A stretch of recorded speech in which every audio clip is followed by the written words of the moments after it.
ونعوذ بالله من شرور أنفسنا ومن سيئات أعمالنا من يهده الله فلا مضل له ومن يضلله فلا هادي له ونشهد أن لا إله إلا الله وحده لا شريك له ونشهد أن سيدنا وحبيبنا ومولانا محمدا عبده ورسوله الذي أرسله بالحق بشيرا ونذيرا وداعيا إلى الله بإذنه وسراجا منيرا فقد قال الله تعالى في كلامه المجيد والفرقان الحميد أعوذ بالله من الشيطان الرجيم بسم الله الرحمن الرحيم إن الله وملائكته يصلون على النبي يا أيها الذين آمنوا صلوا عليه وسلموا تسليما اللهم صل على محمد وعلى آل محمد كما صليت على إبراهيم وعلى آل إبراهيم إنك حميد مجيد اللهم بارك على محمد وعلى آل محمد كما باركت على إبراهيم وعلى آل إبراهيم إنك حميد مجيد الله تعالى شكرا قرآن الكريم سورة بقرة থেকে আমরা তাফসীর করছিলাম ধারাবাহিক তাফসীর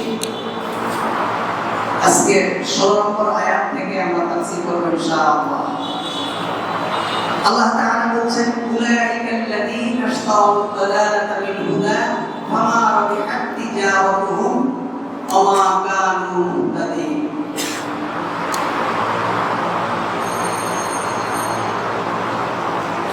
مثلهم كمثل الذي استوقد نارا فلما أضاءت ما حوله ذهب الله بنورهم وتركهم في ظلمات لا يبصرون صم بكم عمي فهم لا يرجعون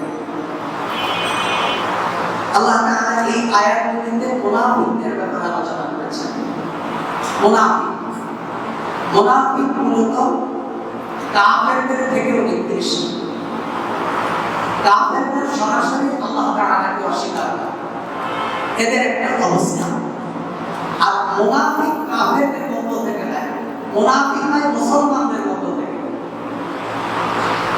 বুঝবেন মুনাফিক হয় মুসলমানদের মধ্য থেকে কাফেরদের মধ্য থেকে মুনাফিকরা নামাজ পড়ে মুনাফিকরা রোজা রাখে মুনাফিকরা হজ করে মুনাফিকরা দান খয়রাত করে মুনাফিকরা কালিমা পড়ে মসজিদেও আসে মাদ্রাসায়ও যায় মাহফিলেও যায় কিন্তু তারা মুনাফিক আর কাফেররা নামাজও পড়ে না রোজাও রাখে না হজও করে না যাকাতও দেয় না মাহফিলেও যায় না মসজিদেও যায় না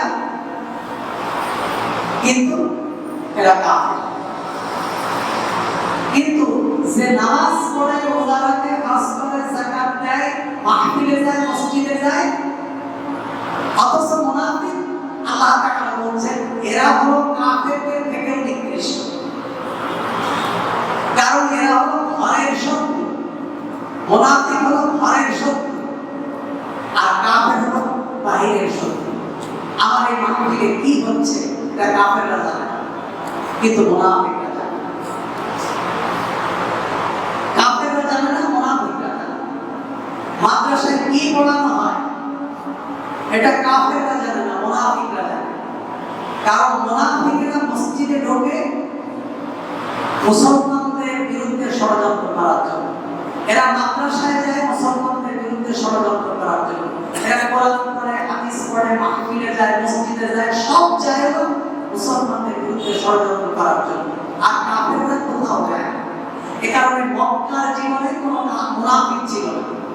মুনাফিক হয়েছে মদিনার জীবনে, মাদানী জীবনে মুনাফিক হয়েছে, কারণ মক্কায় সবাই কাফের ছিল। আর মদিনায় এসে যখন মুসলমানদের প্রভাব বেড়ে গেল, তখন মুনাফিকদের যারা নামে মাত্র মুসলমান, এদের জ্বালা শুরু হয়ে গেল। এখন দেখবেন আমাদের দেশে অনেক মুসলমান আছে, পৃথিবীর সব দেশে আছে। কোন ব্যক্তি যদি মুসলমান হয়, তাহলে কোরআনের বিজয় হলে কি তার কষ্ট পাওয়ার কথা? মাদ্রাসা বেশি হলে কষ্ট পাওয়ার কথা? মসজিদ বেশি হলে কষ্ট পাওয়ার কথা? প্রতিটা ঘরে ঘরে কোরআন পড়লে কষ্ট পাওয়ার কথা? যাত্রা, গান, বাজনা, নর্তকী এগুলো কমে গেলে, তাফসীর মাহফিল বেশি হলে কষ্ট পাওয়ার কথা না। কিন্তু আমাদের দেশে অনেক মুসলমান আছে, তারা টিভিতে বসে থাকে, টক শোতে বলে যে আমরা ছোটবেলায় দেখেছি জারি গান, শাড়ি গান, যাত্রা গান এগুলো হতো, এখন হয় না, এখন শুধু মানুষ ওয়াজ করে। তার মানে কি? এরা মুসলমান অথচ এরা মুনাফিক। কারণ এরা জারি গানের পক্ষে, যাত্রা গানের পক্ষে, উলঙ্গ ড্যান্সের পক্ষে, কিন্তু তাফসীর মাহফিলের পক্ষে। আমি আপনাদের চোখে আঙুল দিয়ে দেখিয়ে দিচ্ছি, কিছু মানুষ আছে টক শোতে বসে বলে এই দেশে মাদ্রাসা বেশি হয়ে যাচ্ছে, ব্যাঙের ছাতার মতো মাদ্রাসা হচ্ছে, এত মাদ্রাসার দরকার নেই, আগে তো এত মাদ্রাসা ছিল না। তার মানে হলো এরা কালিমা পড়ে, এরা নামাজ পড়ে, এরা রোজা রাখে, অথচ এরা মাদ্রাসার বিপক্ষে, এরা স্কুলের পক্ষে, এরা সহশিক্ষার পক্ষে। এদের জ্বালা কওমি মাদ্রাসাগুলোতে কেন জাতীয় সঙ্গীত গাওয়া হয় না? কিন্তু এদের জ্বালা নেই ইংলিশ মিডিয়াম স্কুল যেগুলো অক্সফোর্ডের কারিকুলামে চলে, স্কলাস্টিকা যেটা কানাডার কারিকুলামে চলে, এখানে আমেরিকান স্কুল আছে, কানাডিয়ান স্কুল আছে, অস্ট্রেলিয়ান স্কুল আছে, এটা ইংল্যান্ডের স্কুল আছে, ব্রিটিশ এম্বাসির কারিকুলামে চলে, বহু স্কুল আছে। এইসব স্কুলের জীবনে কোনোদিন এরা বাংলায় উচ্চারণ করে না, এরা বাংলায় একটা শব্দও বলে না।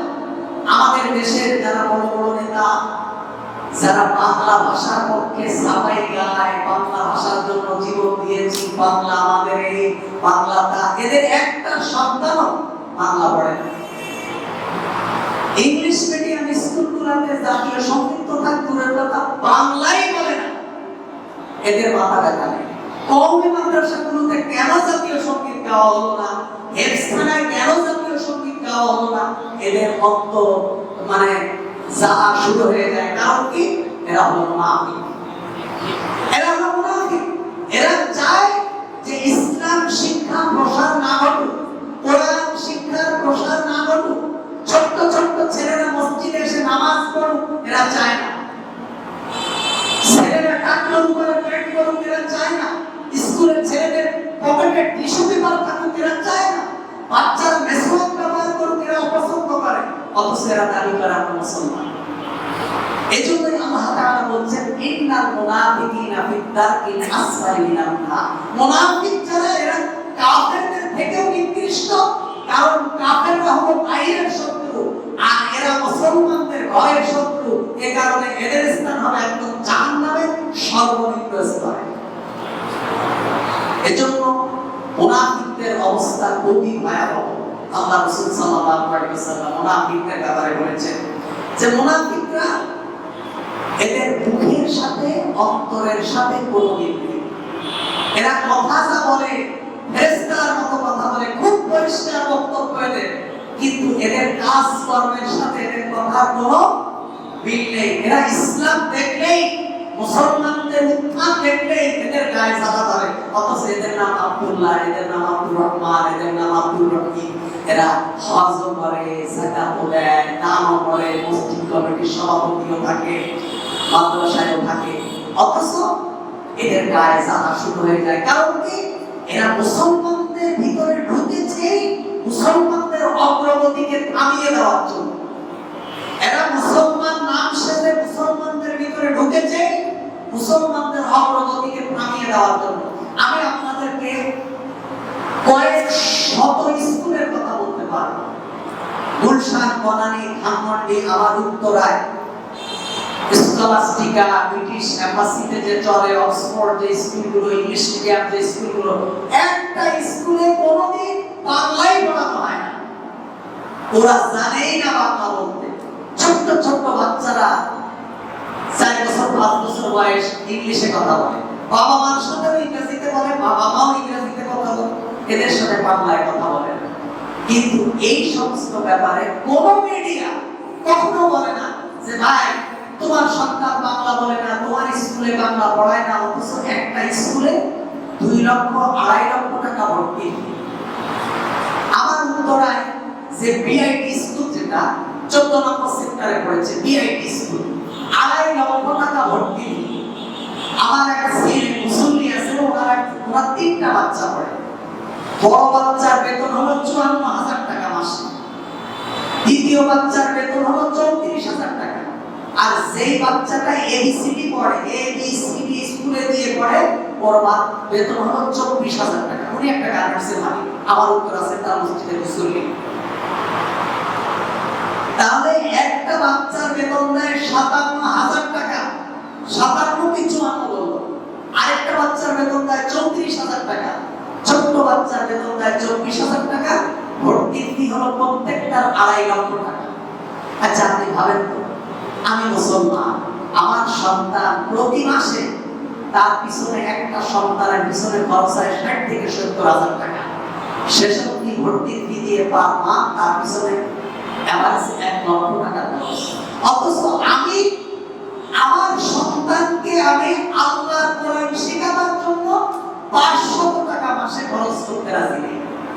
তাহলে কিয়ামতের দিন আল্লাহ তাআলা যদি আমাকে জাহান্নাম দেয়, এটা কি আল্লাহ তাআলা ইনসাফ করলেন না আমার প্রতি জুলুম করলেন? আপনি বলেন।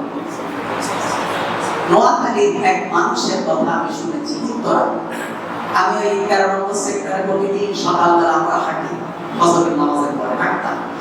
এক মুরব্বী গল্প বললেন যে নোয়াখালীর একজন মানুষ, সে খুব পরহেজগার, 5 ওয়াক্ত সালাত মসজিদে পড়ে, তাহাজ্জুদ গুজারি, খুব পরহেজগার মানুষ। তোমাকে একজন জিজ্ঞেস করেছে যে আপনি কি এত পরহেজগার, আল্লাহ তাআলা আপনার সঙ্গে কিরূপ আচরণ করবেন, মরার পরে কি ব্যবহার করবেন বলে আপনার মনে হয়? আপনি কি এত ইবাদত করেন? তিনি বললেন, আমি মরার পরে আল্লাহ তাআলা যদি আমাকে জাহান্নাম দেন, তাহলে আমি মনে করব আল্লাহ তাআলা ইনসাফকারী। সুবহানাল্লাহ। আল্লাহ যদি আমাকে জাহান্নাম দেন, তাহলে আমি মনে করব আল্লাহ ন্যায় বিচারক, আল্লাহ ইনসাফকারী।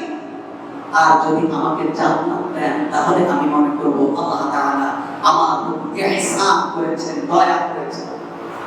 কারণ আল্লাহ তাআলা অসংখ্য নিয়ামতের কাছে আমার ইবাদতটা একেবারেই ক্ষুদ্র, একেবারেই ক্ষুদ্র। আল্লাহ তাআলা কত নিয়ামত আমাদেরকে দিয়েছেন, মুনাফিক যারা তারা কল্পনাও করে না।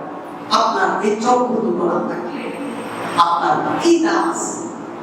আপনার মনে হবে যে আমার দুটো হাত না থাকতো, দুটো পা না থাকতো, আমার কিছু না থাকতো, যদি চোখ থাকতো, আল্লাহ যদি আমাকে চোখ দিত। এবার আপনার চোখ দুটো আছে, কিন্তু আপনি কানে শোনেন না, দুটো কানই নষ্ট। তখন আপনি কি বলতেন যে আমার চোখ না থেকে কানটা যদি থাকতো মনে হয় ভালো হতো।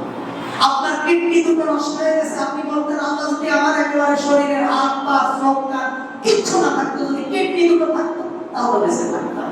আপনার কিডনি দুটো ঠিক আছে, কিন্তু লিভার নষ্ট হয়ে গেছে, আপনি কি বলতেন যে আল্লাহ তাআলা আমার কিডনি না থাকলে তো ডায়ালিসিস করে কিছুদিন বেঁচে থাকা যায়, লিভার না থাকলে তো 1 মিনিটও বাঁচা যায়, আল্লাহ তাআলা যদি আমার লিভার দুটো ঠিক রাখতেন। তার মানে হলো মানুষের জীবনে আল্লাহ তাআলা যা দিয়েছে প্রত্যেকটাই নিয়ামত। একটার পরিবর্তনে, একটা অনুপস্থিতিতে মানুষ আর সুস্থ থাকতে পারে না। এই কারণে আল্লাহ তাআলা বলেছেন, মা তারা ফি খালকির রহমানি তাফাউত। আমার সৃষ্টির দিকে দৃষ্টি দেখো, তাকিয়ে দেখো যে আমার সৃষ্টি নৈপুণ্যের মধ্যে কোনো ভুল আছে নাকি। আমি সবকিছু সুন্দর করে তৈরি করেছি। সুবহানাল্লাহ। আল্লাহ তাআলা বলেন যারা মুনাফিক, উলাইকাল্লাযীনা ইশতারাউদ দালালাতা বিল হুদা ফামা রাবিহাত তিজারাতুহুম ওয়া মা কানু মুহতাদিন। যারা মুনাফিক, এরা হেদায়েতের বিনিময়ে গোমরাহি ক্রয় করেছে। তারা হেদায়েত চায়, তারা হেদায়েত চায়নি, হেদায়েতের বিনিময়ে গোমরাহি অর্থাৎ জান্নাতের বিনিময়ে এরা জাহান্নামকে ক্রয় করেছে। বহু মুসলমান আছে, বহু মুসলমান পৃথিবীতে আছে, জীবনে একদিন একবারের জন্য আল্লাহর এই কোরআনটা খুলে দেখে, আল্লাহর এই কোরআনটা খুলে দেখে। অথচ আল্লাহ তাআলা ভালোবেসে মানুষকে এই কোরআন দিলেন। আমার একটা প্রিয়জন যদি আমার কাছে একটা চিঠি পাঠায়, এখন না চিঠি সবাই পড়তে পারে, প্রত্যেক ঘরে ঘরে শিক্ষিত লোক আছে। 30 বছর মিনিমাম 30 বছর আগে যদি আমি তো সৌদি আরবে দেখেছি, আমি যখন চট্টগ্রাম পড়ি তখন চিঠি লিখতে পারতো না। স্ত্রী স্বামীর কাছে চিঠি নেবে, বিদেশে চিঠি লিখতে পারতো না, কিংবা লিখতে পারলেও স্বামী পড়তে পারতো না। বিদেশে এখন চিঠি বাড়ি থেকে গেলে আরেকজনকে দিয়ে পড়ায় দিত, তাকে কিছু টাকা দিয়ে দেব, চিঠিটা একটু পড়ে দাও। শিক্ষিত হার কম ছিল। এবং আমি দেখেছি এরকম টেপ রেকর্ডার ওপেন করে কথা বলে যে অমুকের মা তুমি কেমন আছো, তোমার শারীরিক অবস্থা কেমন, মানে চিঠিতে যা বলে 10 মিনিট সেটা রেকর্ড করে ফিতাটা টেপ রেকর্ডার থেকে খুলে ফিতাটা খুলবে, খুলে এটা রশি দিয়ে বেঁধে, সুতা দিয়ে বেঁধে চিঠির ভিতরে খামের ভিতরে ঢুকায় দিলে বিদেশে চলে যায়। বিদেশে ওরা আবার ক্যাসেটের এই খাম দিয়ে খামের ভিতরে এই ফিতাটা ঢুকায় দেশ শোনে। আমি যেটা বলতে চাচ্ছি, আমার প্রিয়জন যদি আমার কাছে একটা চিঠি দেয়, আমি পড়তে না পারলেও আরেকজনকে টাকা দিয়ে হলেও সেটা পড়ি যে কি লিখেছে আমাকে একটু শোনাও। অথচ আল্লাহ সুবহানাহু ওয়া তাআলা আমাদের কাছে চিঠি দিলেন, এই চিঠিটা আমরা পড়ি না, আমরা এই চিঠিটাকে হেদায়েত মনেই করি না। আমরা এই চিঠিটাকে বানিয়েছি তাবিজের কিতাব, এই চিঠিটাকে বানিয়েছি ঝাড়ফুঁকের কিতাব, এই চিঠিটাকে বানিয়েছি মানুষ মারা গেলে তার পাশে পড়তে হবে। আমি আপনাদেরকে বলি, আমি যদি এই কোরআন পড়ি, আলিফ 10টা নেই, বা 10টা নেই, তা 10টা নেই। আল্লাহ তাআলা বলছেন কেউ যদি 10টা নেকি করে একটা নেকি করে, আমি আল্লাহ তার 10 গুণ বাড়ায় দেই। তার মানে কেউ যদি আলিফ পড়ে আল্লাহ তার 100 নেকি দেন। কিন্তু আমি যখন মারা যাব, আমি আলিফ পড়লাম, আপনি শুনেছেন, আপনারও 10 নেকি, ও শুনেছে, ওর 10 নেকি। কিন্তু আমি মারা গিয়েছি, মারা যাওয়ার পরে 1000 লোক আমার চারপাশে বসে কোরআন পড়তেছে, আমার কি এক নেকি হবে? কেন হবে না? কারণ আমার রূহ যাওয়ার সাথে সাথে আমার আমলের দরজা বন্ধ হয়ে গেছে। আমি হাজারো শুনবো, আমার আর নেকি হবে না। আলী রাদিয়াল্লাহু তাআলা বলেন, আমালুন ফিদ দুনিয়া ওয়ালা হিসাবুন, দুনিয়ার ভিতরে আমল হবে, কোনো হিসাব হবে না। আপনি কত করছেন করতে থাকুন, হিসাব হবে পরকালে। আলী রাদিয়াল্লাহু তাআলা বলেন, হিসাবুন ওয়ালা আমালা বাদাল মাউত, মৃত্যুর পরে হিসাব হবে, কোনো আমল হবে না, আপনি কিচ্ছু করতে পারবেন না। অথচ আজকে আমরাই দাঁড়িয়েছি, আমাদের হুজুররাই দাঁড়িয়েছে, একজন মানুষ মারা যাচ্ছে, তার চারপাশে বসে 20 জন 30 জনে কোরআন পড়তেছে। কেন? কি ফায়দা? কি ফায়দা? এই পাশে কোরআন পড়তেছে, ওই জায়গায় মানুষে কাঁদতেছে, ওই জায়গায় গলাগলি দিচ্ছে, ওই জায়গায় বুক কামড়াচ্ছে, ওই জায়গায় চিল্লাচিল্লি করছে। কোরআন পড়লে সওয়াব তো হবেই না, বরং এই কোরআনের অপমান হচ্ছে। আল্লাহ তাআলা বলেন, ইদা কুরিয়াল কুরআন ফাসতামিউ লাহু ওয়া আনসিতু, কোরআন পড়লে শোনো এবং চুপ থাকো। যার কারণে ইমাম আবু হানিফা রাহিমাহুল্লাহ মাযহাব হলো ইমামের পিছনে কেরাত পড়া যাবে না। কোরআন পড়তেছে, তুমি শোনো এবং চুপ থাকো। একজন মারা গেছে, তার চারপাশে হাফেজরা কোরআন পড়তেছে, কেউ শুনতেছে, মরাবাড়ি কেউ শুনতেছে, কেউ চিল্লায়, কেউ কাঁদে, কেউ বাঁশ কাটে, কেউ গোসলের জন্য পানি গরম করে, কারো খেয়াল নেই। অথচ আপনি বলতেছেন, কেন? কার সওয়াব হবে? এবার আপনি বলবেন যে পড়লে তো সওয়াব হবে। হ্যাঁ হবে, কিন্তু মৃত্যু ব্যক্তি শুনলে তো সওয়াব হবে না। এখন পড়লে যদি সওয়াব হয়, ওর পাশে বসে পড়তে হবে, ওর পাশে বসে পড়লে সওয়াব হবে, আর ঘরে বসে পড়লে সওয়াব হবে না। এটা আপনাকে কে বলবে? এজন্য আজকে আমরা আমল থেকে, সহি আমল থেকে অনেক দূরে। যাও কিছু আমল করতেছি, জগা কিছুই শিরিক এবং বেদাতের ভিতরে ঘোলায় ফেলছি, যার কারণে উপকারের থেকে অপকার অনেক বেশি হবে। আল্লাহ তাআলা বলেন যারা মুনাফিক তারা হেদায়েতের বিনিময়ে গোমরাহি খরিদ করে, এরা বোকা। আল্লাহ রাসূল বলেন পারা নবী সাল্লাল্লাহু আলাইহি ওয়াসাল্লাম আল কাইসু মান দানা নাফসি ওয়া আমিলা লিমা বা'দাল মাউত। বুদ্ধিমান ওই ব্যক্তি যে নিজের হিসাব নিজে করে, আমি কি করছি, আমি কি করছি, আমার কি করার দরকার ছিল, আমি কোন রাস্তায় চলছি, আমার কোন রাস্তায় চলার দরকার ছিল, আমাকে রব্বুল ইজ্জাত পৃথিবীতে কেন পাঠিয়েছেন, মাকসাদ কি, উদ্দেশ্য কি। আমা খালাকুল জিন্না ওয়াল ইনসা ইল্লা লিয়াবুদুন। আল্লাহ মানুষ এবং জিনকে বানিয়েছেন তার ইবাদত করার জন্য, তার গোলামি করার জন্য। আমি আল্লাহর গোলামি থেকে কত দূরে সরে গিয়েছি। এইজন্য আল্লাহ রাসূল বলেছেন আর কাইসু মান দানা নাফসি, বুদ্ধিমান ওই ব্যক্তি যে ব্যক্তি নিজের হিসাব নিজে করে, ওয়াল আমিল ওয়াল আজিজ মানে ওয়া আমিলা বা'দাল মাউত, এবং মৃত্যু পরবর্তী জীবনের জন্য কিছু সঞ্চয় করে, কিছু আমল করে, যে আমার যে পরকালীন জীবন, কঠিন জীবন, দীর্ঘ জীবন, যে জীবনের শুরু আছে শেষ নেই, এই বিশাল জীবন আমি কিভাবে কাটাবো, কিভাবে আমি পরকালীন জীবনে শান্তিতে থাকবো, এই কঠিন কবরের আযাব থেকে আমি কিভাবে নাজাত পাবো। হাসরের ময়দানে যেদিন সকলেই শুধু আদম से ईसा तक कहेंगे नफ्सी नफ्सी, सब एक नबी कहेंगे या अब्दी उम्मती। যেদিন সমস্ত নবীরা পর্যন্ত নিজের নফসি নফসি বলতে বলতে অতিষ্ঠ হয়ে যাবে, নফসি নফসি বলতে বলতে মানে নিজেরাই বিচলিত হয়ে যাবে, সেই দিন আমার কি হবে, এই হিসাব কিন্তু আমরা করি না।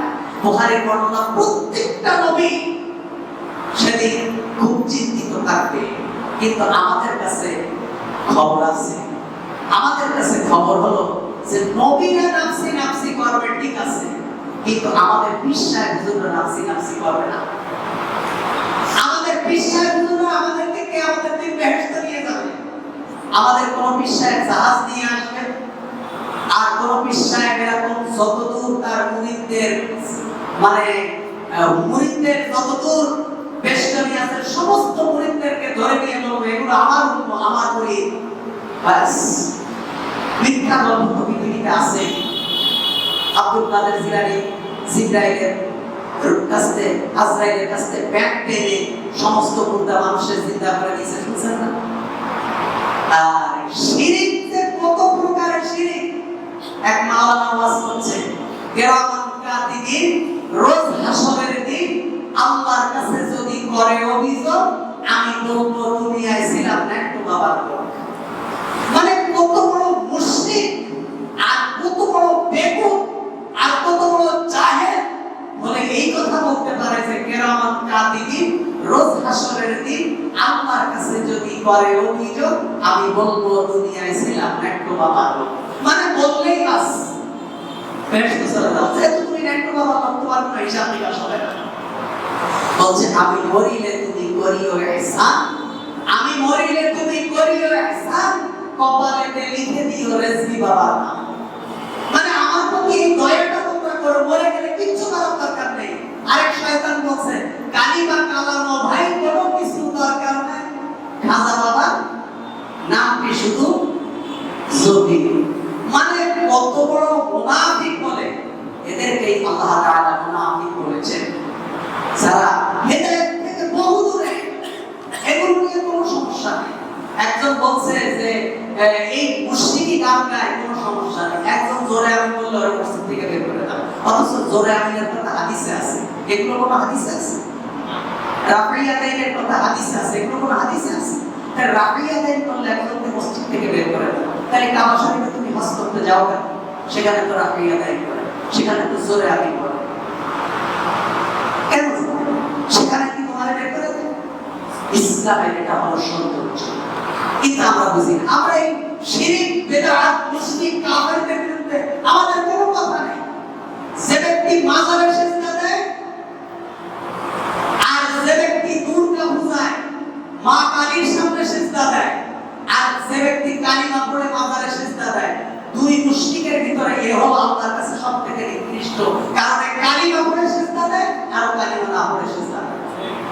কবি নজরুল কি সুন্দর বলছেন, তাওহীদের ওই চিরসেবক ভুলিয়া গিয়াছে সেটা পীর, তাওহীদের ওই চিরসেবক ভুলিয়া গিয়াছে সে তাকবীর, দুর্গা নামের কাছাকাছি ফেরায় দরগায় গিয়া লুটায় শীত।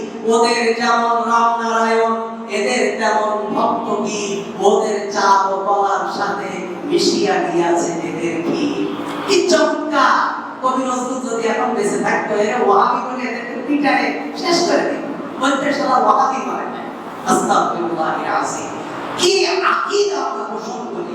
মুসলমান কোরআন পড়বে, মুসলমানের ভিতরে কোরআন নাই। আল্লাহ তাআলা বলছেন উলাইকাল্লাযীনা ইশতারাকুদ দালালাতা বিল হুদা, এরা হেদায়েতের বিনিময়ে গোমরাহি ক্রয় করেছে। ফামা রাবিহাত তিজারাতুহুম, এদের ব্যবসায় এরা লাভজনক হবে না। ওমা কানু মুহতাদিন, তারা হেদায়েত প্রাপ্ত নয়। আল্লাহ তাআলা বলছেন মাসালুহুম কামাসালিল্লাযী ইসতাওকাদা নারা, তাদের দৃষ্টান্ত যেমন কোন ব্যক্তি আগুন জ্বালিয়েছে, ফালাম্মা আযাআত মা হাওলাহু, অপর যখন তার চতুর্দিকে আলোকিত করা হলো, যাহাবাল্লাহু বিনূরিহিম, আল্লাহ তাদের কাছ থেকে আলো ছিনিয়ে নিলেন। ওয়াতারাকাহুম ফি যুলুমাতিন লা ইউসিরুন, এবং তাদেরকে ফেলে রাখলেন ঘোর অন্ধকারে, ফলে তারা কিছুই দেখতে পেল না। তার মানে হলো এখানে মুনাফিকদের কথা বলা হয়েছে যে আল্লাহ রাসূল সাল্লাল্লাহু আলাইহি ওয়াসাল্লাম পৃথিবীতে আসলেন হেদায়েতের আলো নিয়ে, সত্যের আলো নিয়ে, হকের আলো নিয়ে, ইনসাফের আলো নিয়ে আল্লাহ রাসূল সাল্লাল্লাহু আলাইহি ওয়াসাল্লাম পৃথিবীতে আসলেন। কিন্তু এই মুনাফিক যারা, যাদের কপালে হেদায়েত নেই, এরা এই হেদায়েতটাকে গ্রহণ না করে অন্ধকারটাকে গ্রহণ করেছে, জুলুমাতকে গ্রহণ করেছেন, দলালাকে গ্রহণ করেছেন। সুতরাং আল্লাহ তাআলা তাদেরকে ঠিক দিয়ে দিয়েছেন, সুতরাং তারা অন্ধকারের ভিতরেই ঘুরতে থাকলো। আল্লাহ তাআলা বলছেন সুম্মুন, আল্লাহ তাআলা বলছেন সুম্মুন, এরা হলো বধির। সুম্মুন বলা হয় যারা কানে শোনে না। আল্লাহ মুনাফিক এবং কাফেরদেরকে সুম্মুন বললেন। সুম্মুন মানে বধির, তার মানে এরা ভালো কথা শোনে না, ভালো কোনো কথা এদের কানে যায় না। এরা গানের পাগল, এরা নাচের পাগল, এরা যাত্রার পাগল, এরা নর্তকীর পাগল। অথচ এদের কানে কোরআন গেলে এদের খুব অনিষ্ট লাগে। ফজরের আযান এদের কানে গেলে এরা বলে আমাদের ঘুমের ডিস্টার্ব হয়। অথচ রাত 12টা 1টা পর্যন্ত বাইজি নাচায়, এদের ডিস্টার্ব হয়। আল্লাহ তাআলা বলছেন এরা বধির, এরা ভালো কথা শোনা থেকে এরা বধির। বুকমুন, আল্লাহ বলছেন এরা বোবা, এদের মুখ থেকে কখনো ভালো কথা বের হয় না, কখনো রাসূল সাল্লাল্লাহু আলাইহি ওয়াসাল্লামের সুন্নাহর কথা বের হয় না। টকশোতে বসে 2 ঘন্টা 3 ঘন্টা আলোচনা করে, অথচ 2 ঘন্টা 1.5 ঘন্টার ভিতরে হযরত ওমর রাদিয়াল্লাহু তাআলা রাজ্য শাসনের কথা একবার তাদের মুখ থেকে বের হয় না। বিশ্বনবী মুহাম্মদ সাল্লাল্লাহু আলাইহি ওয়াসাল্লামের সদাস্ত যুদ্ধের নেতৃত্ব দেওয়ার কথা একবার তাদের মুখ থেকে বের হয় না। ইসলামের বিরাট ইতিহাসের কথা তাদের মুখ থেকে বের হয় না। তারা লেনিন, কার্ল মার্কসের কথা তারা বলে, তারা বিল ক্লিনটনের কথা বলে, তারা বুশের উদাহরণ দেয়, তারা নেলসন ম্যান্ডেলার কথা বলে, তারা মাদার তেরেসার কথা বলে, এরা রবীন্দ্রনাথের কথা বলে। কিন্তু তাদের এই ঘন্টার পরে ঘন্টা আলোচনার ভিতরে একটা শব্দ হযরত ওমরের জীবন থেকে এরা আমাদের সামনে, হযরত আলীর জীবন থেকে এরা নেয় না। বিশ্বনবী মুহাম্মদ সাল্লাল্লাহু আলাইহি ওয়াসাল্লামের দীর্ঘ জীবন যেটা অনুকরণ করে গোটা পৃথিবী ব্রিটিশ মিউজিয়ামে বিশ্বনবী মুহাম্মদ সাল্লাল্লাহু আলাইহি ওয়াসাল্লামের ছবির মানে প্রতিকৃতি ওরা আঁকিয়ে রেখেছে। বিশ্বনবী মুহাম্মদ সাল্লাল্লাহু আলাইহি ওয়াসাল্লামকে পৃথিবীর ভিতরে গ্রেট মুসলিম একজন লিডার হিসেবে তারা স্বীকৃতি দেয় ব্রিটিশ মিউজিয়ামে, অথচ এরা সেটা মানে না। একজন খ্রিস্টান একটি বই লিখেছেন, 100 জন মনীষীর কথা সেই বইতে উল্লেখ করেছেন, কিন্তু সর্বপ্রথম যার কথা উল্লেখ করেছেন খ্রিস্টান হওয়া সত্ত্বেও তিনি হলেন নবী মুহাম্মদ রাসূলুল্লাহ সাল্লাল্লাহু আলাইহি ওয়াসাল্লাম। এরা ঘন্টার পর ঘন্টা কথা বলে, এরা এত বড় বোকা, আল্লাহ তাআলা তাদেরকে বোকা বলেছেন। এরা নবীর জীবন থেকে, ওমরের জীবন থেকে, ওসমানের জীবন থেকে, আব্দুল্লাহ ইবনে আব্বাসের জীবন থেকে, কারো জীবন থেকে একটা কোটেশন, একটা হাদিসের বাণী, রাসূলুল্লাহর একটা বাণী কিংবা আল্লাহটা দেখে না। এরা সত্যটা দেখে না। এরা ভালো কিছু ইসলামের এই সুন্দর সৌন্দর্য এদের চোখে পড়ে না। হাজার হাজার পুরুষ নির্যাতিত হচ্ছে, হাজার হাজার পুরুষ গলায় দড়ি দিয়ে মারা হচ্ছে, এদের কোনো খবর নেই। কিন্তু একটা মহিলা একটা নর্তকী বেশ্যা মহিলা যদি কোনো প্রকার একটু সমস্যা হয়, বা সমস্যা ইউনিভার্সিটিতে বিরাট বিরাট দাঁড়িয়ে মারামারি হচ্ছে, একজন আরেকজনের খুন করে ফেলছে, গুলি করতেছে, কোনো সমস্যা নেই। মাদ্রাসার ছাত্রদের কাছ থেকে একটা কোরবানি চুরি না বা জমি না, এটা আল্লাহর কথা। আল্লাহ বলতে ভালো দেখে না, এদের চোখ কৃষ্ণা, এদের চোখের ভিতরে পর্দা দিয়ে দিয়েছি, যত খারাপ সব এদের চোখে আছে, ভালো কোনো কিছু এদের চোখে নেই। আজকে যারা সারা দুনিয়ায় সুদের কারবার করে, ঘুষের কারবার করে, যারা দুনিয়া ব্যাপী মানুষের ভিতরে অশান্তি লাগাই রেখেছে, দেশে দেশে দাঙ্গা লাগিয়ে রেখেছে, এরা পায় শান্তিতে নবে।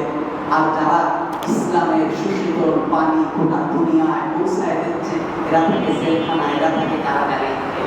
এরা নবের তো পায় দূরের কথা, এরা এই আল্লাহর জমিনে উন্মুক্ত বাতাসে ঘুরে বেড়ানোর অধিকার রাখে না, কারণ এরা ভালো কিছু দেখে না। আল্লাহ তাআলা এদের সম্পর্কে নয় বারায় বলছেন, ওয়ালাকাদ যারাকনা লিজাহান্নামা কাসীরাম মিনাল জিন্নি ওয়াল ইনস লাহুম কুলুবুন লা ইয়াফকাহুনা বিহা ওয়া লাহুম আ'য়ুনুন লা ইবসিরুনা বিহা ওয়া লাহুম আযানুন লা ইয়াসমাউনা বিহা উলাইকা কাল আনআম বাল হুম আদাল। আল্লাহ তাআলা বলছেন, আমি কিছু জিন এবং মানুষের জন্য জাহান্নাম বানিয়েছি। কারা জানো? লাহুম কুলুবুন লা ইয়াফকাহুনা বিহা, যাদের বুঝ শক্তি আছে, বোঝে না, যাদেরকে আমি বোঝার ক্ষমতা দিয়েছি, বিরাট বিরাট বিরাট বিরাট ডিগ্রি তারা গ্রহণ করেছে, কিন্তু তারা কিছুই বোঝে না। আল্লাহ তাআলা বলছেন, তারা ভালোটা বোঝে না। লাহুম কুলুবুন লা ইয়াফকাহুনা বিহা ওয়া লাহুম আ'য়ুনুন লা ইবসিরুনা বিহা, তাদের চোখ দিয়েছি কিন্তু তারা দেখে না কোনটা সত্য, কোনটা মিথ্যা, কোনটা হক এবং কোনটা বাতিল, কোনটা আসলেই ভালো, কোনটা খারাপ, এরা দেখে না। এরা সারা জীবন স্বার্থের কারণে অন্যায়ের পথে চলে যায়। ওয়ালাকুম আযানুন লা ইয়াসমাউনা বিহা, এদেরকে আমি কান দিয়েছি, এরা কান দিয়ে শোনে না। কোনটা শোনার কথা, কোনটা শুনছে, কোনটা শোনার কথা ছিল আর কোনটা শুনছে। আল্লাহ তাআলা বলছেন, এরা হলো উলাইকা কাল আনআম, এরা হলো জানোয়ারের মতো। এরা নিজের ভালো নিজে বোঝে না, জানোয়ারের মতো। আল্লাহ তাআলা কেন বললেন? আপনারা ছাগল দেখেছেন? ছাগল, এই ছাগলকে যদি আপনি বলেন যে আমি তোরে একটু এই সময় আজকে পৌষ মাসের দিন তোরে একটু গোসল করাই, ছাগলের কল্যাণের জন্য যদি আপনি ছাগলের দড়ি ধরে টানেন, ছাগল পা দিয়ে এমন ভাবে মাটি আটকায় রাখবে, ওর জীবন চাইতে রাজি, ও পানিতে নামবে না। আল্লাহ তাআলা গোটা জাতি গলায় দড়ি ধরে বলছে, কোরআনের দিকে আসো। আর যারা মুনাফিক, ওরা ছাগলের মতো পা বাঁধায় দিয়েছে, জীবন চায় যা, কোরআনের রাস্তায় যাব না। আল্লাহ বলছে, উলাইকা কাল আনআম, এরা হলো জানোয়ারের মতো। বায়ু আদল, জানোয়ারের মতো বললে তো জানোয়ারের একটা মান সম্মানের ব্যাপার আছে, কারণ জানোয়ার লেখাপড়া করেনি, স্কুলে যায়নি, বিবাহ শাদী করেনি, ছাদের নিচে বাস করে না, এসি নেই, ফ্যান নেই, বুঝ নেই, শক্তি নেই, কিচ্ছু নেই, জান্নাত নেই, জাহান্নাম নেই। আল্লাহ বলছে, এদের মতো বললে হবে না, বাল হুম আদাল, বরং এরা জানোয়ারের থেকেও নিকৃষ্ট। জানোয়ারের থেকে নিকৃষ্ট বোঝেন না? এইখানে মনে করেন এয়ারসিক্সের প্রধানমন্ত্রী শেখ হাসিনা আসবে, আসার 15 দিন আগে গোয়েন্দার লোকজন এসে ঘুরে যায়, এসআই এনএসআই মোটামুটি যত বাহিনী আছে সব একবার করে আসে। তারপরে আওয়ামী লীগের স্ট্যান্ডিং কমিটির যারা একেবারে আছে তারা আসবে,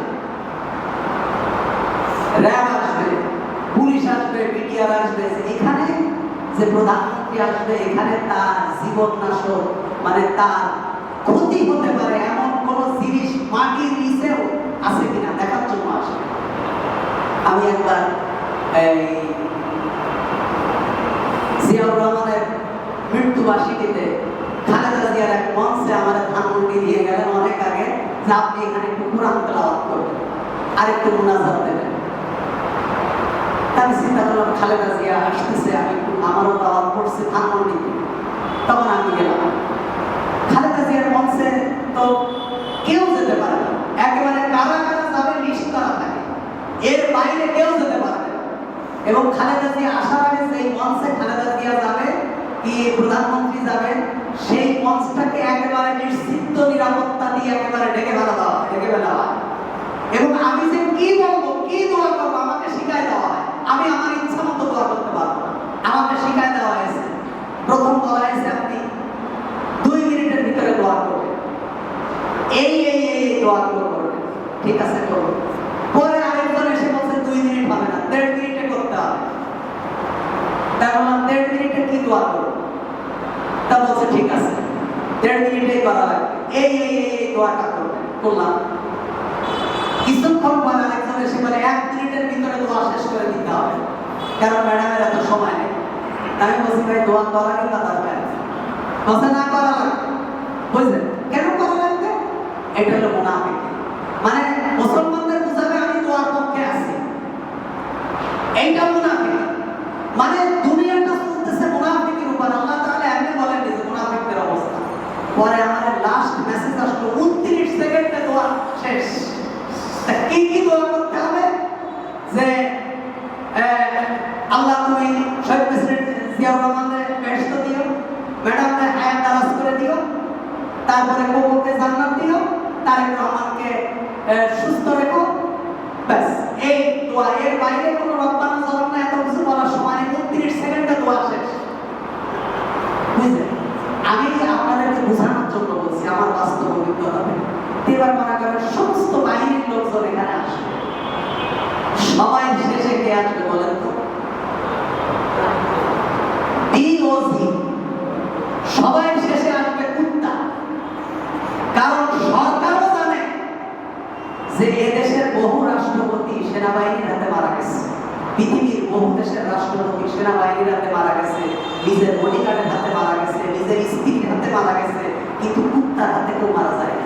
এই কারণে একটা কুত্তারে লাখ লাখ টাকা দিয়ে বসে। আল্লাহ তাআলা বলেছেন উলাইকা কালানআম, জানোয়ারের মতন বালহুম আদাল, কুকুরের থেকেও খারাপ। কারণ কি? কুকুর কারো মারে না, কুকুর কারোর সাথে নিমখারামি করে না।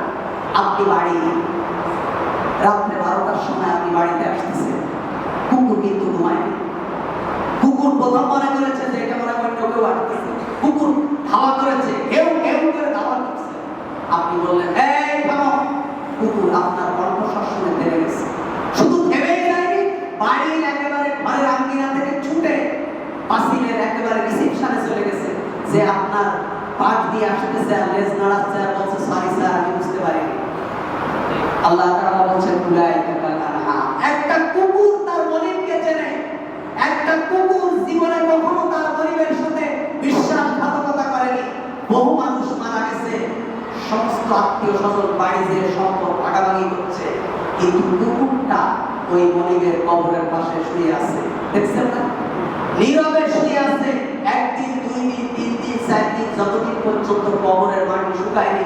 এমনও প্রমাণ আছে বাড়ির পোষা কুকুর কবরের উপরে আহাজারি করতে করতে মারা গেছে, অথচ তার যাদের জন্য এই সারা জীবন দুর্নীতি করেছে তারা সম্পদ ভাগাভাগি করে যা সে ঘুমায় আর খায়, অথচ কুকুর ঘুমায়। আল্লাহ তাআলা বলেছেন উলাইকা কালানআম বালহুম আদাল, এরা কুকুরের থেকেও খারাপ, এরা জানোয়ারের থেকেও খারাপ। কারণ জানোয়ার তার মালিককে চেনে, একজন মানুষ তার মালিককে চেনে না। এজন্য আল্লাহ তাআলা দৃষ্টান্ত কত চমৎকার দেখেন। এজন্য আল্লাহ তাআলা এখানে মুনাফিকদের কথা বলেছেন। যারা মুনাফিক তারা সত্যটা বোঝে না, যারা কাফির তারা হকটা বোঝে না। এজন্য আমরা শুধু ওয়াজ শুনলেই হবে না। এখন তার ওয়াজ নেই, এখন শুধু হলো আওয়াজ। ময়দানে গেলে দেখতে 3 ঘন্টা ওয়াজ। কি যে ওয়াজ ভাই! শুরুতে শুধু বিসমিল্লাহ, শেষে ওয়াজে দাওয়ানা, এর মধ্যে শুধু খাজা বাবার গল্প আর তমুকের গল্প, তমুকের গল্প, আস্তাগফিরুল্লাহিল আযীম। আর লোকা সেদিন একজন গাচ্ছে আল্লাহর মাল খাজারে দিয়া, আল্লাহর মাল নবীরে দিয়া, লোক আল্লাহ গেছে গায়েব দিয়া, নবীর মাল খাজা পাইয়া ঘুমায় আছে আসবি। নাউজুবিল্লাহ। মানে প্রতিটা কথা শিরক। এজন্য আমি বলি ভাই, এই সমস্ত ওয়াজ শুনলে 10 গুণ গুনাহ, আর মমতাজের গান শুনলে 1 গুণ গুনাহ। কারণ কি? মমতাজের গানের মধ্যে কোনো শিরক নেই, রুনা লায়লার গানের ভিতরে কোনো কুফরি নেই। এন্ডোনেশিয়ার গান শুনলে কবিরা গুনাহ হবে, কিন্তু আপনি মুশরিক হবেন না। কিন্তু ওয়াজ শুনলে কবিরা গুনাহ হবে, মুশরিক হবে নিয়মিত। এই জন্য আমি বলি ভাই, এত ওয়াজ শোনার দরকার নেই। ওয়াজ শুনে কেউ বেহেশত যাবে না, কিন্তু নামাজ না পড়লে মানুষ জাহান্নামে যাবে। এই জন্য আমরা যতটুকু শুনবো কোরআন থেকে শুনবো প্রত্যেকে। এই দেখেন কোরআনটা, এটা হলো শব্দে শব্দে আল কোরআন। নাজমুল সাহেব আমাকে জিজ্ঞেস করেছিলেন প্রথম দিন যে সাহেব কোন কোরআনটা আমি কেন, তাই আমি বললাম এই শব্দে শব্দে আল কোরআন মাওলানা হাবিবুর রহমান, এখানে প্রতিটা শব্দের অর্থ দেওয়া আছে। আপনি জীবনে প্রতিজ্ঞা করুন আপনি বাংলা পড়তে পারেন, যা আমার বোঝার দরকার নেই, অথচ আল্লাহ কি মেসেজটা দিয়েছেন প্রতিদিন আমি 2 লাইন 4 লাইন করে শব্দে শব্দে আল কোরআন যা আছে অর্থটা অন্তত একবার পড়বো, তাহলে আমরা কিয়ামতের দিন আল্লাহকে বলতে পারবো রব্বুল আলামিন তুমি আমাদেরকে যে মেসেজ দিয়েছিলে আমি বুঝতে পারিনি কিন্তু আমি পড়েছি। এই কোরআন কেমন কোরআন? কিয়ামতের দিন আল্লাহর সাথে গন্ডগোল করবে, নবীরা গন্ডগোল করতে সাহস পাবে না, কোরআন গন্ডগোল করবে। আল্লাহ রাসূল বলছেন কি গন্ডগোল করবে? আল্লাহকে বলবে আল্লাহ এটা তোমার কথা না, বলবে না তোমার কথা বলার জন্য তোমার এই বান্দা রাত্রে জেগেছিল, কষ্ট করেছে, সুতরাং সে আমাকে বুকে ধারণ করার জন্য কষ্ট করেছে, আজকে আমি সামনে দাঁড়িয়ে দিয়েছি, তুমি যদি পারো আমি কোরআন সহ তাকে জাহান্নামে দাও। এই কোরআন গন্ডগোল করবে, আল্লাহর সাথে নিয়মিত ঝগড়া করবে, তখন আল্লাহ তাআলা বলবেন যাও তোমার আবদার আমি রেখে দিলাম, আমার বান্দাকে আমি মাফ করে জান্নাত দিয়ে দিলাম। এই জন্য কোরআন আমাদের পড়া দরকার, প্রত্যেকের পড়া দরকার। আপনারা কিনবেন এই পুরো সেটটা হয়তো 26-27 3000 টাকা নেবে, মানে 14 খন্ড 3000 টাকা নেবে, হয়তো 2800 3000 যদি কেনেন বাইতুল মুকাররম থেকে পাওয়া যাবে, নিয়ে আসবেন, নিয়ে আপনার ঘরের ভিতরে রাখুন। আপনি বলে যাবেন আপনার সন্তানরা পড়বে কোরআন, আপনারা পড়ুন। আল্লাহ তাআলা আমাদেরকে কোরআন পড়া এবং বোঝার তৌফিক দান করুন। আমিন ওয়া আখিরু